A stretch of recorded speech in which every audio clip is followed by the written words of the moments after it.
ইয়ামানের একজন বাসিন্দা, তিনি তার নিজের মাকে খাদে করে ইয়ামান থেকে মক্কার মধ্যে নিয়ে আসলেন।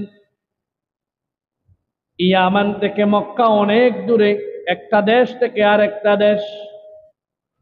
ওই ব্যক্তি নিজের মাকে কাঁধে করে হজ করার জন্য ইয়ামান থেকে মক্কার মধ্যে নিয়ে আসলেন কাঁধের মধ্যে করে।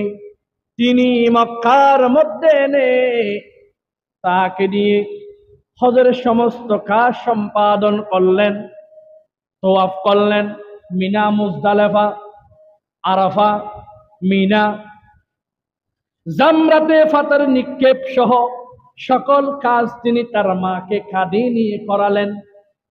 এমনকি যারা বিদেশ থেকে হজ করতে আসে তারা শেষ একটা তওয়াফ করে তারা দেশের জন্য চলে যায়। ওই ব্যক্তি ইয়ামান থেকে নিজের মাকে কাঁধে করে হজ করার জন্য মক্কার মধ্যে নিয়ে আসলেন। নিজের কাঁধের উপর করে তিনি হজের সমস্ত কাজ করলেন। এক পর্যায়ে শেষ তওয়াফ করার সময় হযরত আব্দুল্লাহ ইবনে উমর রাদিয়াল্লাহু তাআলা আনহুর সাথে সাক্ষাৎ হয়ে গেল।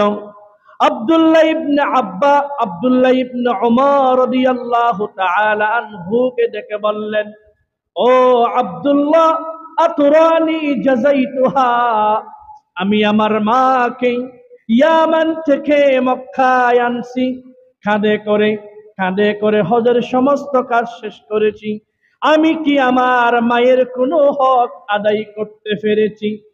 আল্লাহর প্রিয় হাবিবের সাহাবী হযরত আব্দুল্লাহ ইবনে উমর বললেন, ওয়াল্লাহি ওয়াল্লাহি ওয়াল্লাহি, ও আমার ভাই, তুমি হক আদায় করবে দূরের কথা, এক ফোঁটা দুধের হক তুমি আদায় করতে পারোনি। তুমি কি বলো? এটা সেই মা, মায়ের হক কোনোদিন আদায় করা যায় না। সম্মানিত ভাই বন্ধুগণ, আমি আপনি নিজের মাকে কি হাতে করে হজ করাইছি? ওই ব্যক্তি এত কাজ করার পরে বলছে, আমি কি আমার মায়ের কোনো হক আদায় করতে পেরেছি?